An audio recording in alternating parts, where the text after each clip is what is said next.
Welcome to the Content Podcast, Conversations with Silicon Valley's Creatives. I'm Daniel Garcia, your host and the cultivator of Content Magazine, published by SV Creates. Hello. Today we talk with Marianne McGrath. She's an independent art curator and consultant and the founder of MKM Art Consulting. Hey Marianne, this is Daniel. How are you doing today? I'm good. How are you doing, Daniel? I am doing great. I just want to thank you for taking time to be on the podcast, and I'm really fascinated to hear about your life and what you do as an independent arts curator. That's fascinating. Oh, well, thanks. It's my pleasure to talk with you. Thank you for having me. Yeah. So before we even get to more specifics of what you're doing now, how did you get into art? Like, what was the kind of like impetus that kind of led you into kind of like an art field, or even as you majored even as in art and 3D design too, right? Mm-hmm. So Mm-hmm. what was kind of leading up? What was the young Marianne that kind of led up to even doing that into college? Well, I was always a creative child, and I really enjoyed making things. I liked rearranging my room and the things I collected when I was a child. My Yeah, but what's parents. some of the things you collected? I'm just kind of Oh curious. gosh. I had these dolls that my grandmother gave me that were hers when she was a child. Oh, And cool. they were, well, I still have them. Oh, They're from all around the world and they're antiques oh. now. Are they like Uh, the porcelain no, faces and hands, or? they're paper mache and they all have their own costume. Oh, cool. And I love those dolls. And I was given a few other dolls throughout my childhood. So I love the dolls because they represented the world, and it was very exciting to me. Yeah, And they were beautiful, yeah. and you know, Yes. so So you were collecting and interested. So yeah. collecting, yeah. And so I like to make things. My parents are uh, very they have a great work ethic, and they Hmm. fixed and made things themselves, and that really shaped me into a person that likes to be productive and make things. And Yeah. my mom would take me to the museum and encourage me to make art. Where was that? Where did you grow up? Which I grew up in museum? LA, Okay. in Los Angeles, yeah. Yeah. So we went to the LA County Museum of Art. It was a big deal to do that with her. And then my dad would give me supplies and taught me how to use a hammer and nails to make my own doll furniture. Oh, yeah. And my grandmother taught me how to knit and crochet. So I was always making things and making and loved creative things. Yeah. And So that creative process was always mhm, making and creating was always kind of there. Now, did yeah, you majored in art at mhm, least for your undergrad, right? And then yeah. and 3D design. Now, was that so? Were you an artist? Did you start to develop your own practice of? Well, I actually, when I started college, I thought I should do something. I was a history major, thinking Hmm. I wanted to have a career in foreign service or government. Oh, okay. And then after a semester of being a congressional intern in DC, I realized like I loved history classes, but that type of work was not for me. Yeah. So I changed my major, and when I thought about really what I really loved and what I always did in my free time, that was creating things. It Hmm. was rearranging my living space. It was reading Yeah. books about art and design and visiting museums. So I changed my major to art, Hmm. and since then, art and design and creativity have been just the focus of my life and my productivity. Yeah, and But you did do some. Sorry to interrupt you, but you did do yeah. some interior design. Is that kind of Yeah, what yeah. you So kind of? my major was art 3D design. And so um, I, after college, when I graduated, I started my career at a design firm, a big firm in downtown LA. And they had commercial clients like Hmm. Ernst and Young, Arco, Lexus, Hmm. the County Board of Supervisors, and, financial law firms. Yeah. And so I did space planning and office design. Cool. And after a few years there, I went on to work in house for Columbia Pictures. And then when my daughter was born, I decided I wanted to spend more time with her and Mm-hmm. have more flexibility. So I transitioned and did some freelance work. And and around that time, I started taking more classes. So I started working on a teaching credential, and then I just took some art classes for my own interest. Yeah. And then we moved to Northern California, Yeah. and I had another baby. Um, and do you want me to keep going? I can Yeah, tell you the rest of the yeah, story. yeah. So then, yeah, no, I'm that's talking a good. Yeah, lot. Sorry. no, no, no, it's really good. So then, yeah, because that brought you up here now into Uh-huh. the Bay To the Bay Area. Area. Yeah, yeah. Yeah, So and so then you were kind of, as well as the incredible time it could takes to raise children and having mhm, babies.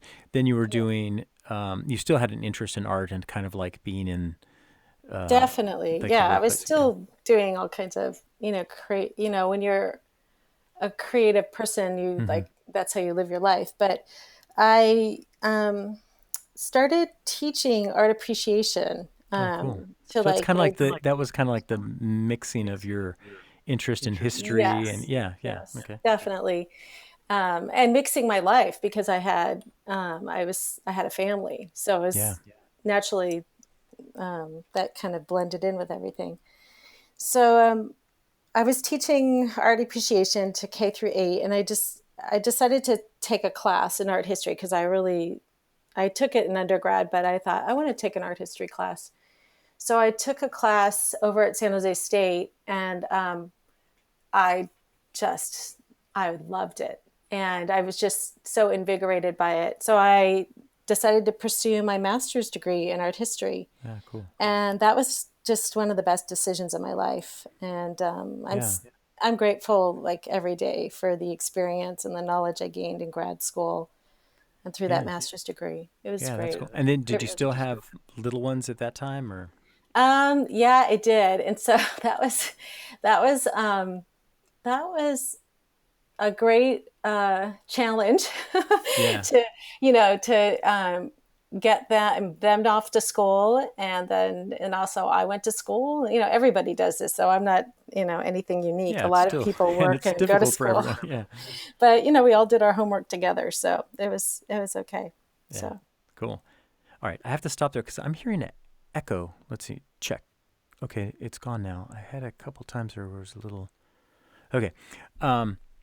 Okay. So then, yeah, so then that kind of then led you with this new interest and then stuff like, and then that led into somewhat of a new focus and career, right, with the mhm. education. Yeah, And so then where did you go? So after you have, getting your master's or your grad yeah. work, yeah, where did I that lead you? Well, I finished the master's, and then I um, got a job at the Museums of Los Gatos, which is now New Museum Los Gatos, Yeah, NUMU.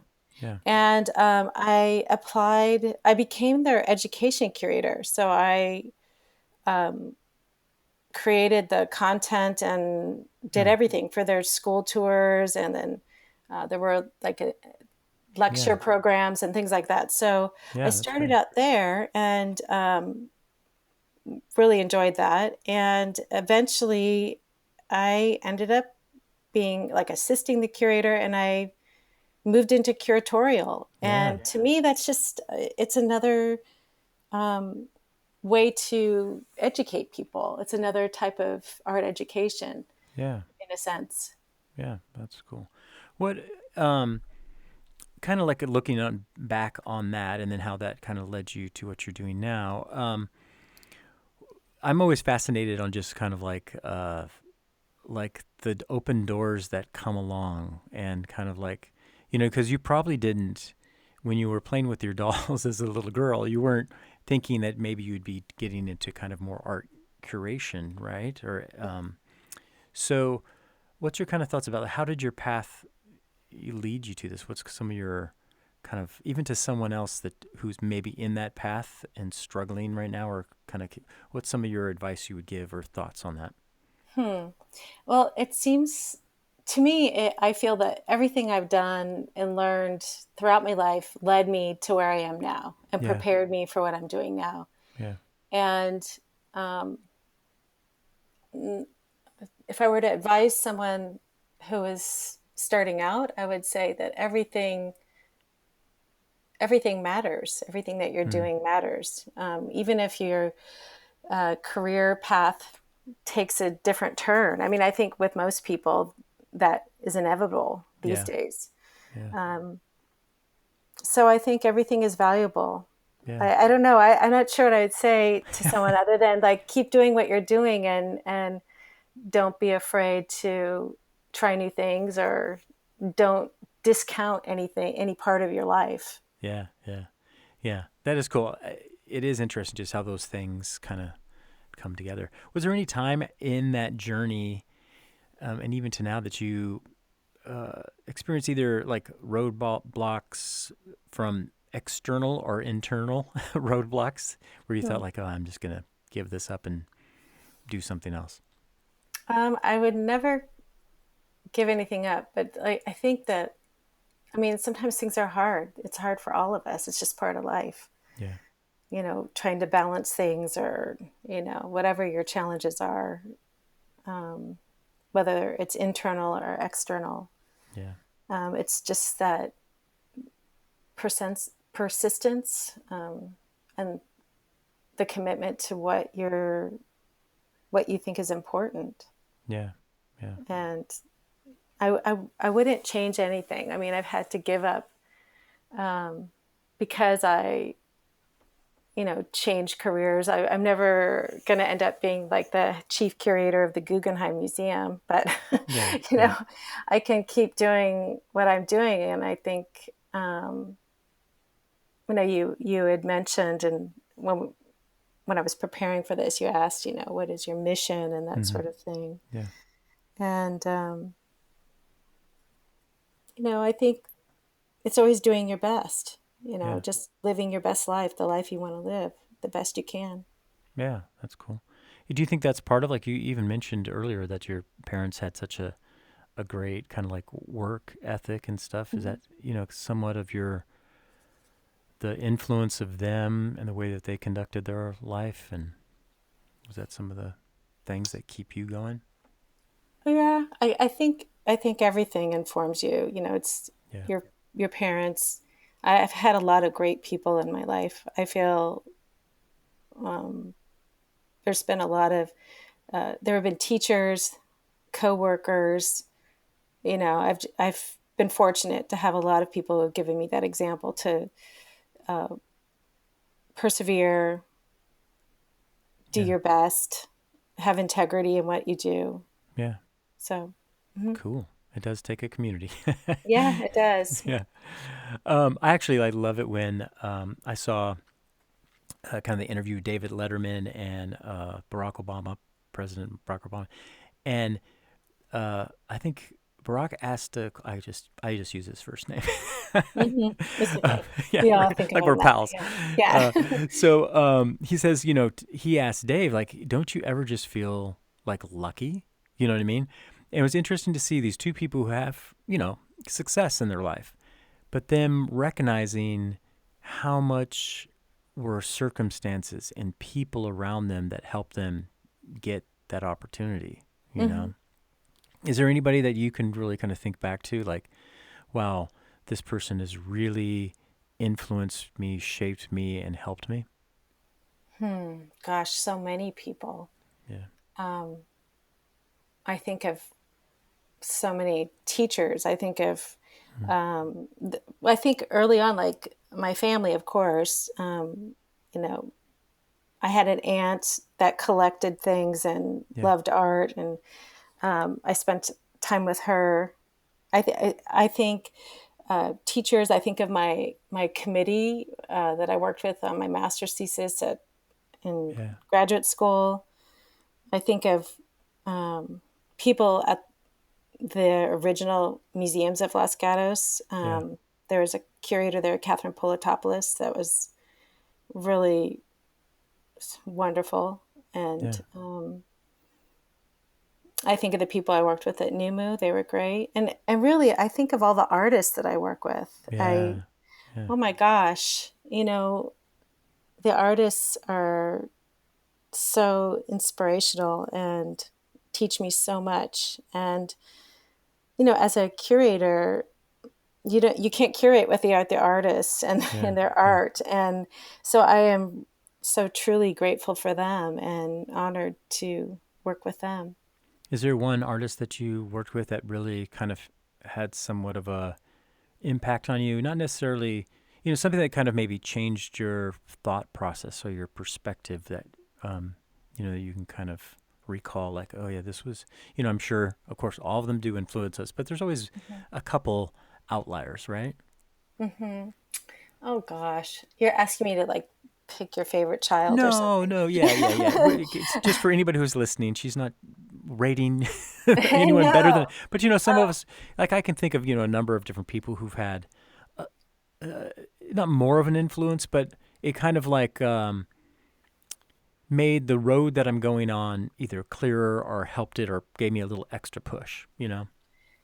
I think everyone who says yes to me, Hmm. like here, I'm working independently. Yeah, And so that is a challenge too, right? yeah, yeah, Um, Everyone who says yes, I am so grateful to, and that really encourages me and validates what I'm doing. And I think of, I remember many years ago contacting Hung Lu hmm. and asking her to let me work for an exhibit. And it was like one of my first exhibits, um, maybe, yeah, one of my first exhibits. And she said yes, and I ended up eventually going on a studio visit, and Yeah, she was so welcoming and spent a lot of time with me, and I was so grateful for that yeah, time.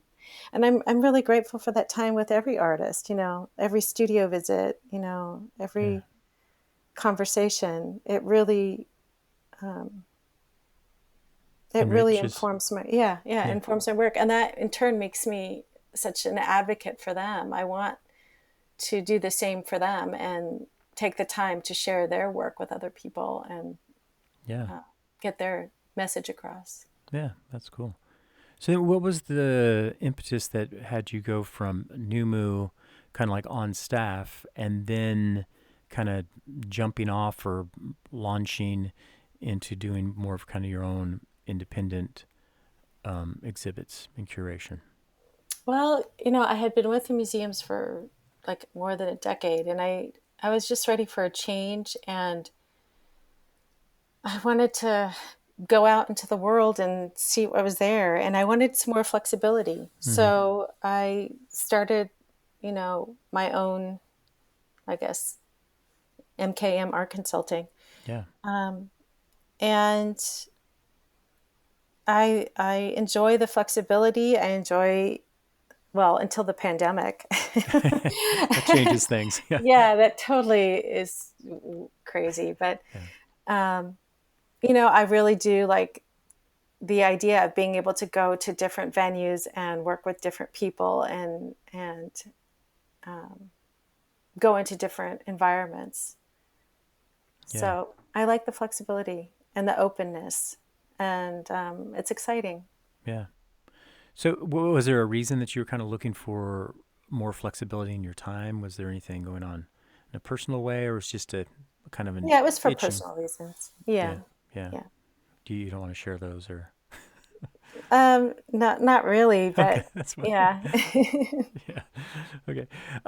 So then now I'm really just fascinated. So, um, the role of a curator is so important in the life and the uh, trajectory or of an artist. So Mhm. how do you uh, choose an artist, and especially now doing your own independent thing, or I mean, what kind of gives you, like, do you just see a space and, oh, this would be a great place to have a show, and then you think of it, or does it come out of a theme you want to address? What is that kind of whole kind of process of bringing, curate an exhibit? That's a lot, I know. Well, I I always like think, to ask 5 questions at once. yeah, gosh, okay. Let me tackle this. So, I think first with ideas, ideas are all for exhibits, and Mm-hmm. just ideas that are out there come from looking and listening and Mm-hmm. paying attention. Mm-hmm. And there's reading and research, there's all kinds of things, but ideas start to form. And so then you're looking at art, that's sparking that idea, and artists. Um, there's a lot of looking and thinking and just Yeah. listening to what Yeah. people are saying. And then now that I'm working independently, I think it's ideally it's finding the best venue that suits that idea. Mm-hmm. But right now we're Yeah. All digital. yeah, yeah, everything's digital, which I think is a great opportunity right now for every creative person, because all the rules are kind of thrown out the window, Yeah. and everyone has to become more resourceful and creative and innovative in the way that they show art, connect with people. Yeah. Would you But say so? Then would you say then does your putting, because you had a couple exhibits that just recently, right? mhm. I'm sorry, I have it written down here. I had To Hear and Be Heard most Yeah. recently at Santa Clara University, and Yeah. um, that I thought that was originally this, pre-pandemic, Yeah. Yeah. there was a lot of in the proposal, there was plans for cross-disciplinary programming and that sort of Mm-hmm. thing. But that's some of the lessons of the pandemic, right? To be flexible Yeah. Yeah. and adapt. But yeah, so Santa Clara was the venue for that exhibition. How did that come about? I mean, did you see kind of like Philip's work, and then you wanted to put together a show? Did you? I mean, or Yeah. how? Yeah, I'm just kind of Well, curious. It's what's the magic behind the curtain on this? well, there are, definitely artists that I was always looking at, and some of Mm-hmm. them were in the show. But I think I had this idea. I worked on the idea. I had contacts at Santa Clara, and I talked with them about the idea. I worked on the proposal, and the idea originally was, the title of the show originally was Considering Civility. And Hmm. Yeah. as time over time, this show was like, thought about long before it actually, was accepted by them. But, Yeah. you know, then the world really changed. And, it was, it was, you know, well, okay. So see, now I hope you're not recording all of this and you'll edit this out. Yeah. But Sure, I could edit as I that out. think about this, Yeah. but Yeah. We'll shorten it. um, so with Santa Clara, as a year unfolded, we were always hopeful, and Mm-hmm. but I was in limbo for months, and then Yeah. by late summer, we decided that the show had to be virtual. Yeah. And I'm a plan ahead kind of person, and that was like a challenge to deal with so much ambiguity. But you know, along with this, the world was, and it still is, confronted with like this devastating pandemic, and the country's was confronting systemic, social injustice and Mm-hmm. political dysfunction and upheaval, and it's challenging for everyone. But Yeah. um, I thought that I had to, when I had those months to sit there in limbo, the title "Considering Civility" seemed like out of touch and a little too academic. Hmm. And Yeah. really, the essence of civility is to hear each other and to feel, likewise, to feel heard, Yeah. and that seemed to resonate better with what was actually happening in the world. And I think, you know, I had to be open. I had to Yeah. be. I've learned from this pandemic to be like strong and flexible, Yeah. and uh, and so I changed the title, and everybody was fine with it. The artists were incredible. Um, I was committed to keep moving forward with an exhibit, even with everything kind of falling apart in the world. Yeah. I was committed to the artists, and I wanted the artists to be seen and heard, and Mm-hmm. I didn't want to let them down.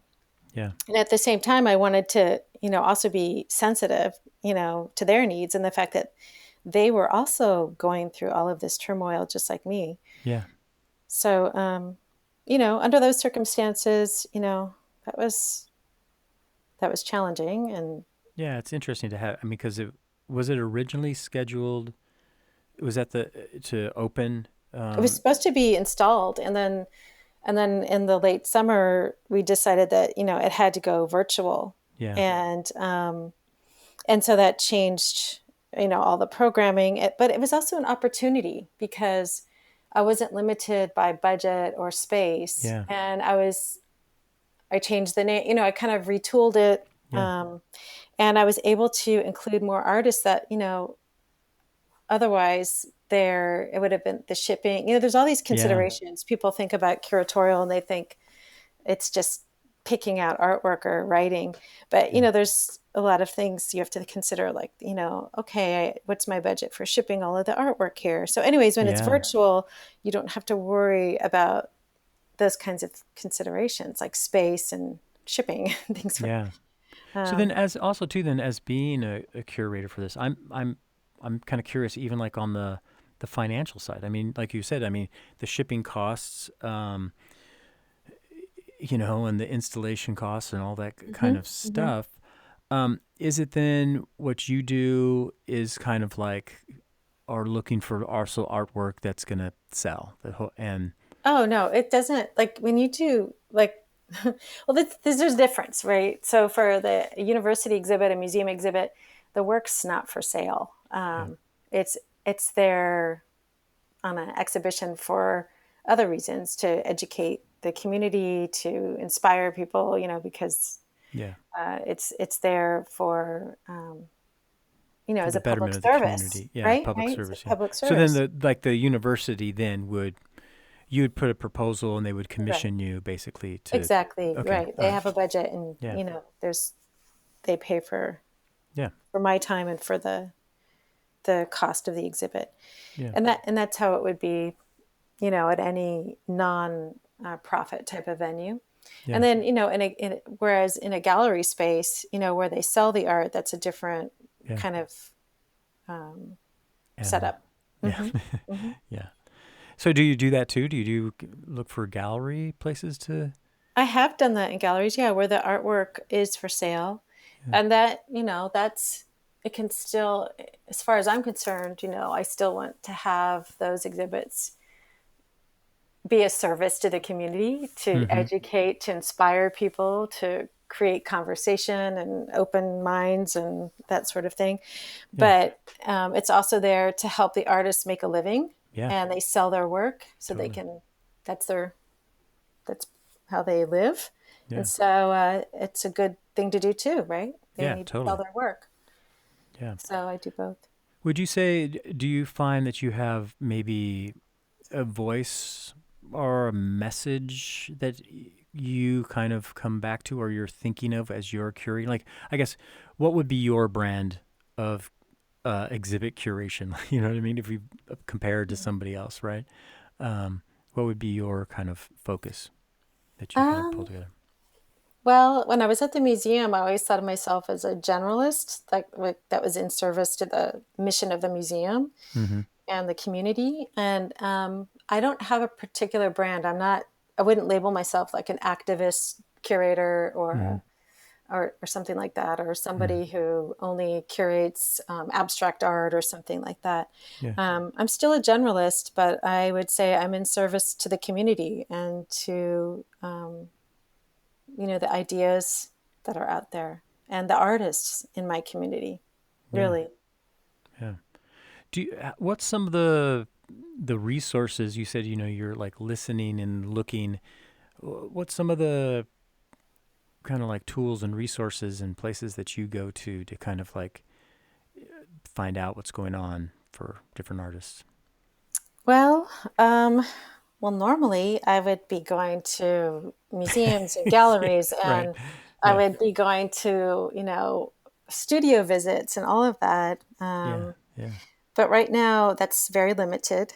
Yeah. So I am, doing things like everybody else. I'm looking on Instagram, I'm looking online, I'm still trying to connect with people Yeah. as far as, like there's online programming. Hmm. I try to meet up still with friends and art colleagues, and we safely distance hike and Yeah. that sort of thing. But really, I think um, it's relying on the computer and just old-fashioned ways of connecting with people, because you can't easily go and see art right now. You know. Yeah. Yeah. It is kind of, I mean, even though there's a lot of virtual ways of doing it, it's, to me, it's just not the same. Actually, I have to admit, I'm not a big fan of it at all.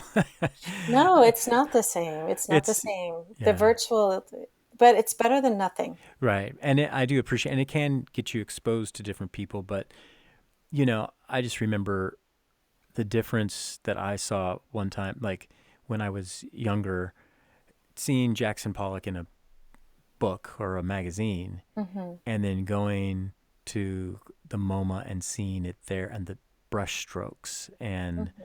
the thickness of the paint and all that just blew me away. You know, Hmm. what a what a I difference. agree. Yeah, It's like the difference of seeing a picture of the ocean and jumping into it, right? yeah, yeah, totally. So, hmm Now, out of this kind of things, do you find yourself then moving into the realm of artist representation, or even uh, corporate clients that, like I'm like, with along kind of with your interior design background, where, I'm building a building and I need to have artwork in the lobby. Mm. Well, you know what? I'm open to that. I have worked a little bit with commercial clients, as far as art advisory, and I have some private clients, but Mm. I, my heart belongs to curatorial. Hmm. Hmm. And, but I think all of that helps. I Yeah. think the art community, it helps when we sell the art to those buildings where they're Yeah. showing them in their office buildings. It helps those artists. Yeah. Um, and it brings art into the lives of people who may not go into a museum and gallery, even if they're open. When we bring the art into the community like that, in public spaces, I love that. I think Yeah. that's great because it's a way of reaching people and bringing sometimes just something beautiful into their lives. Yeah. Yeah, it does. It works on multiple levels. I mean, Hmm. even if it's just a Hmm. show that's in a coffee shop, right? It Hmm. enhances that experience of being there. It's exposing the artist and who they are, and what their voice is, and what they're doing, as well as just gives you an aesthetic pleasing in your environment, Hmm. and may even draw more people to that coffee shop because of that show. So it's multiple. Yeah, I mean, I the impact, right, of art on the economy is was is important. Yeah. Hmm. Um. So hold on. Now I'm gonna have to edit this out because I had another little. Oh, flip my paper over here. I actually do write a couple things down. um. Let's see. What's are some of the even beyond? Let's not just say. I think there's like a lot of trends right now, kind of in art curation, and um. So I want to. Yeah, I want to ask a question. Not so much. What's maybe the future of uh, exhibits, creations, you know what I mean, or curations, beyond just maybe like some of the trends that we're seeing. Does that make sense? Like, what are you sensing? Well, I don't Oh, have a crystal ball, but well, sure. but I I wouldn't even, I don't think myself, that I'm going to be the arbiter of what people do. I think the Hmm. nature of the art community is to surprise us and be creative, and I'm not Hmm. going to try to forecast. But I do think that this upheaval with the pandemic certainly changes everything. It throws, like I said before, it kind of throws all the rules out the window. And, you've seen people adapt with their online programming. And I see a lot out there right now with, people working on public art and bringing that out. So I think that we're going to continue to see people innovate and break rules and do things their own way, because out of necessity and also opportunity. Yeah. Yeah. I don't know if that answers your question. I'm sorry I can't give you some brilliant, No, no, that's cool. I mean, I forecast, but think I wouldn't it's, like pretend to yeah. No, I know. think it's good because it kind of seems to fit to what you're saying is that in some ways I feel like, and, let me know if I'm putting words in your mouth, whatever, but you're reflecting kind of what's going on in the art community for other people to experience rather than, would you say, or rather than trying to shape, um, are you trying, to shape, public opinion or No. viewpoint? You're looking to provide a platform for the artists Mm-hmm. to express themselves. Yeah. Is that how Mm-hmm. kind of you would view what you do? Yeah. Yeah. Okay. I think that would be fine. Yeah. Well, what would A you? fine example. No, no, that's a good example. That's a fine way to put it, I should say. Edit that out too. Say it more eloquently. But yeah, I think that art is a reflection of the community, and but in art, just like in the community, I don't know what everybody else is thinking or Yeah. what everyone else is doing. Art gives us an opportunity to know each other better and to understand ourselves and to make us think and ask questions. And it can help us change.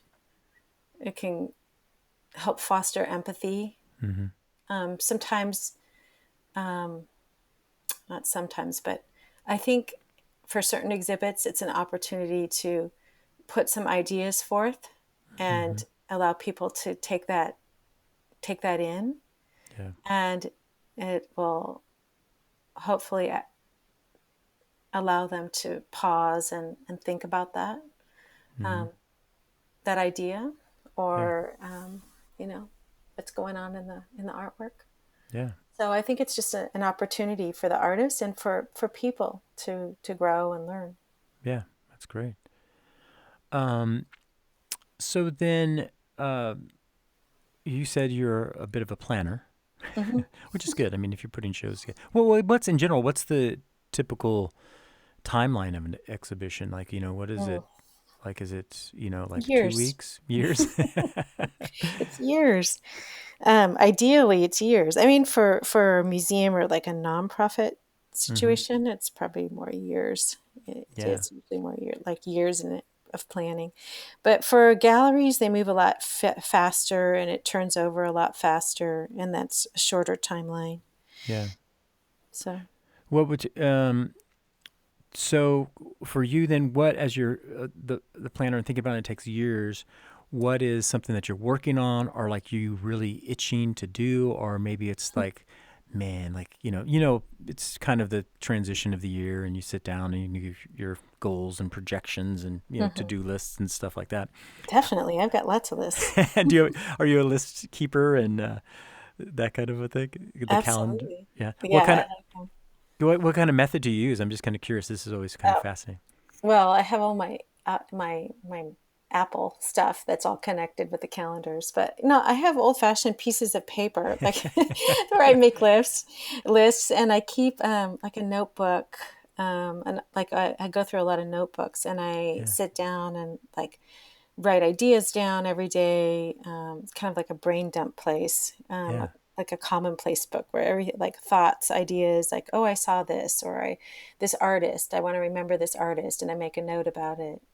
So yeah, I do keep notes. It's like some artists have a sketchbook. I guess it's like my version of a sketchbook. yeah, yeah. That's cool. So then, in those kind of like note taking that you've done and looking into 2021 and 2022, maybe. Hmm. What's kind of for you, like, hey, like the personal project that you kind of want to work on, or something that you want to do?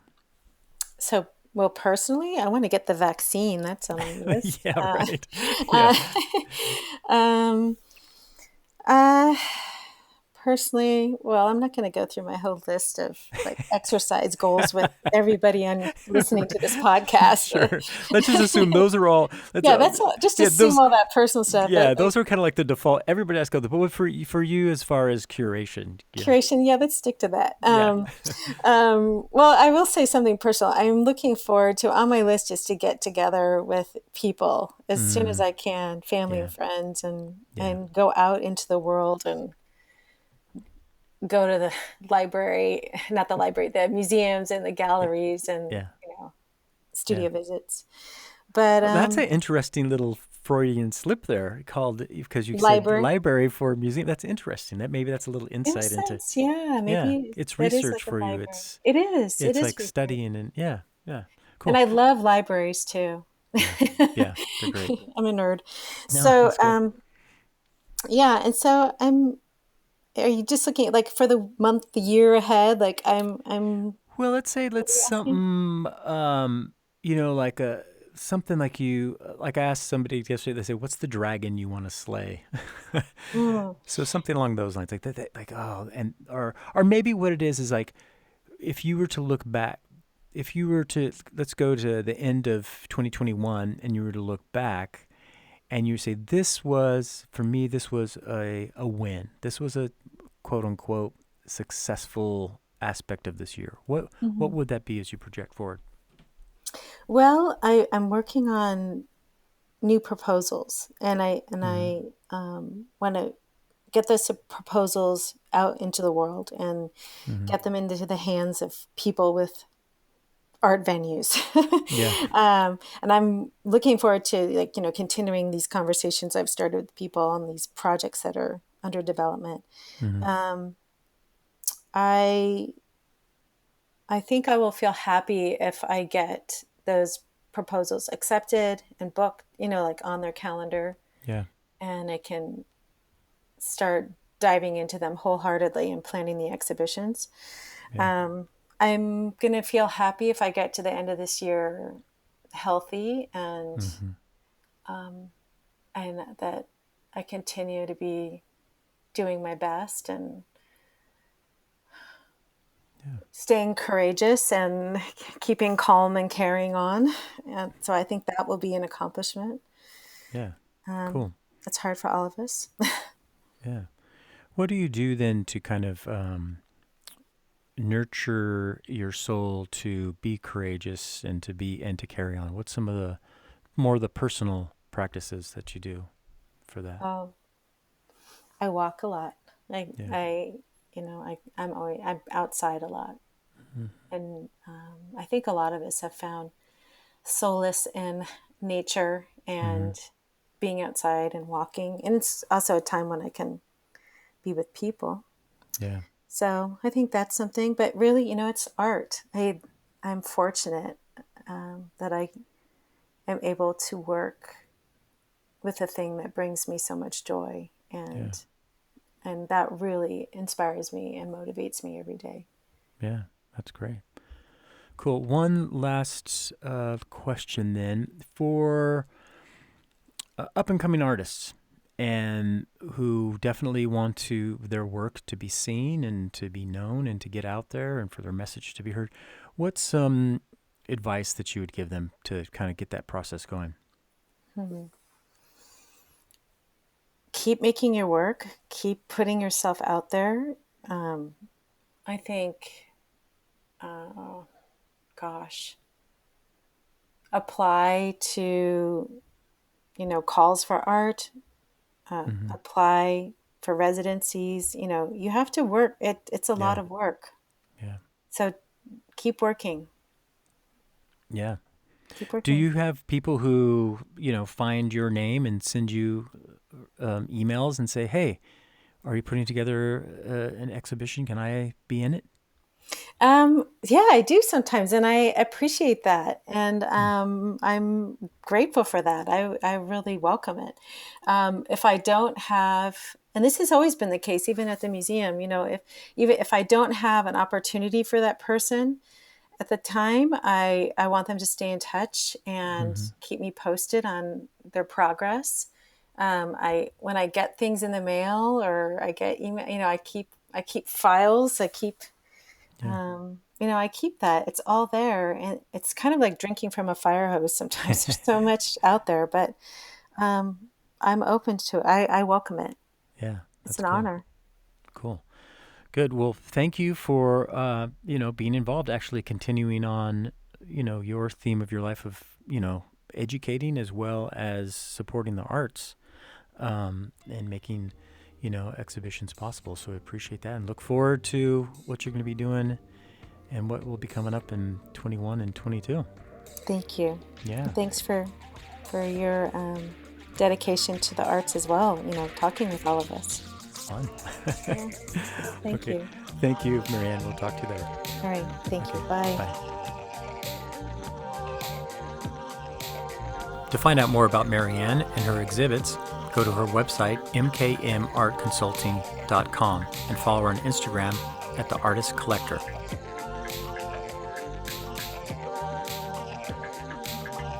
Thank you for listening to the Content Magazine podcast.